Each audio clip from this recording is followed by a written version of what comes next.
વડોદરા તાલુકા પંચાયતના પ્રમુખ અંકિતાબેન પરમારના પતિદેવ દ્વારા તેઓના ફળિયામાં ચાલતા પેવર બ્લોકના કામ દરમિયાન સ્થાનિક રહીશ સાથે હાથાપાઈ કર્યાના વિડીયો કતરોજ વાયરલ થયા હતા।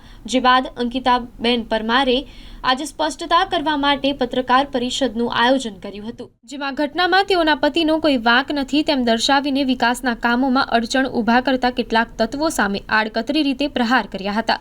વડોદરા તાલુકા પંચાયતના સેલિબ્રિટી પ્રમુખ અંકિતાબેન પરમાર અને તેમના પતિદેવ રોનક પરમાર દ્વારા પોરમાં તેઓના ફળિયામાં પેવર બ્લોકના કામ બાબતે એક રહીશ સાથે બોલાચાલી થઈ હતી, જે બાદ અચાનક માહોલ ગરમાતા હાથાપાઈ થવા પામી હતી। કહેવાય છે કે વિરોધ કરનાર પિતા પુત્રને ઘરમાં જઈને તાલુકા પંચાયત પ્રમુખના પતિ અને તેના મળતિયાઓએ માર માર્યો હતો, જે બાદ મામલો પોલીસ મથકે પહોંચતા અંતે બંને પક્ષે સમાધાન થયું હતું।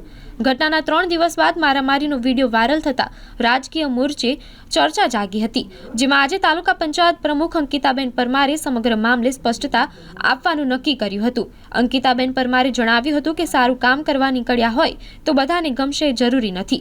કેટલાક લોકોને કામગીરી ગમતી નથી, જેથી તેઓએ વિરોધ કર્યો હતો। જો કે સામાન્ય હાથાપાઈ બાદ બંને પક્ષે સમાધાન થઈ ગયું હતું, તેમ છતાંય રાજકીય છબી ખરાબ કરવા માટે પાછળથી વિડીયો વાયરલ કરવામાં આવ્યો છે।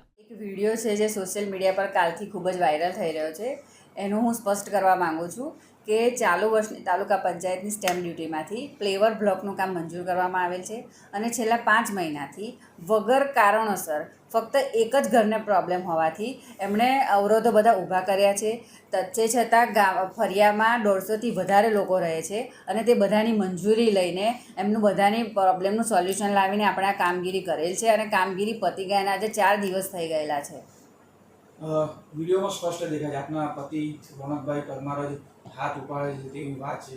શું માનો છો આ પ્રકારનું વર્તન કેટલું યોગ્ય માનો છો? તમારે એકવાર તો વિડીયો પહેલાં સ્પષ્ટપણે જોવો જોઈએ કે મારા પતિએ પહેલાં ચાલુ કર્યું છે કે સામેવાળા વ્યક્તિ તરફથી ચાલુ થયું છે। મારા પતિએ ફક્ત એમનો બચાવ કર્યો છે।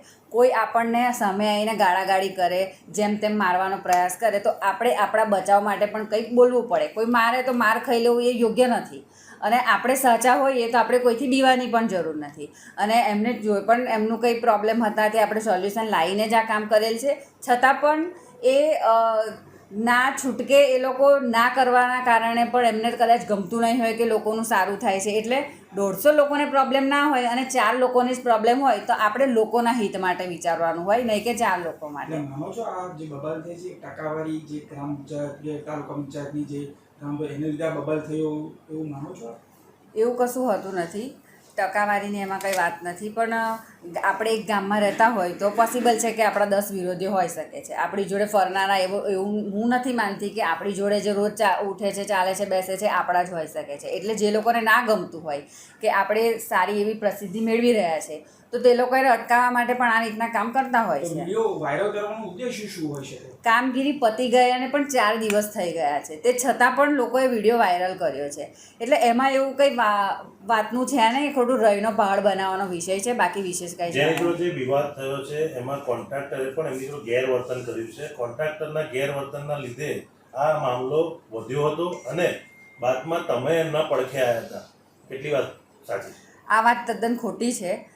એ લોકોનું એવું કહેવું હતું કે જ્યારથી કામગીરી ચાલુ થાય ત્યારથી ના પતે ત્યાર સુધી કોન્ટ્રાક્ટર ત્યાં સમયસર ત્યાં ઊભા છે। હવે સ્વાભાવિક છે કે કોન્ટ્રાક્ટરને એક જ જગ્યાએ કામ ના હોય, બીજી 10 જગ્યાએ એમનું કામ ચાલતું હોય, એટલે એ ત્યાં હાજર પણ રહેતા હતા। પણ કોન્ટ્રાક્ટરનું પણ એવું કહેવું હતું કે એ જે એક જ ઘરવાળા હતા તે અભદ્ર શબ્દો કોન્ટ્રાક્ટરને બોલવામાં આવ્યા છે, મજૂરોને ભગાડી મૂકવામાં આવ્યા છે, તે છતાં અમે એ બધાનું સોલ્યુશન કરીને આ કામ પાર પાડ્યું છે। તમે પ્રમુખ છો ને તમારા પતિ બધો વહીવટ કરે છે, એ તદ્દન ખોટી વાત છે।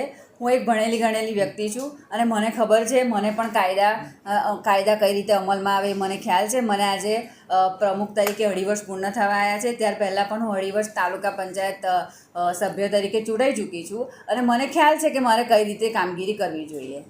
સારું, હવે શું માનો છો આ પ્રકારનો વિડીયો વાયરલ પત્ની ગરિમા હાનિ પહોંચાડવાનું કૃત્ય માનો છો આપ? બની શકે કે કોઈને ના ગમ્યું હોય તો મારા પદને હાનિ પહોંચાડવાનું કાર્ય કોઈએ કર્યું હોય, પણ મારું એક વિઝન છે કે મારે લોકોના હિત માટે કાર્ય કરવાનું છે, લોકો વચ્ચે રહીને કામ કરવાનું છે, મારે લોકોથી વિરુદ્ધ જઈને કોઈ કામ કરવાનું નથી અને મારે લોકો માટે સારું જ કાર્ય કરવાનું છે। અંકિતાબેન પરમાર આ પદ પર છે એ પૂછે છે લોકોને? સોરી. અંકિતાબેન પરમાર આ પદ પર છે એ લોકોને પૂછે છે એટલે આ પ્રકારના વિડીયો વાયરલ બની શકે કે કોઈને ખૂંચતું પણ હોય, પણ મારા તરફથી એવા કોઈ પ્રયાસ ના હોય કે મારું કાર્ય કોઈને ખૂંચે. હું હંમેશા કાર્ય એવું જ કરું કે લોકોના હિત માટે જ હોય અને લોકોના હિત માટે જ કાર્ય કરી રહી છું. સારું, વિરોધીઓને શું છેલ્લો મેસેજ? વિરોધીઓને એમ કહેવા માંગુ છું કે હું જે કંઈ કાર્ય કરું છું એ આપણી પાર્ટી માટે જ કાર્ય કરી રહી છું અને લોકો માટે જ કાર્ય કરી રહી છું. તો તમે લોકો પણ સપોર્ટિવ બનો. કોઈને ઊંચેથી પાડવામાં કોઈ મજા નથી. આપણે લોકોના હિત માટે કાર્ય કરશું તો બધું સારું જ થશે. કેટલાની ગ્રાન્ટ હતી? 5 લાખની ગ્રાન્ટ હતી પેવર બ્લોકની સ્ટેમ્પ ડ્યુટીની. સામેવાળા કોણ હતા નામ? એ મહેશભાઈ અને જીતુભાઈ નામ છે, 2 ભાઈઓ જ છે.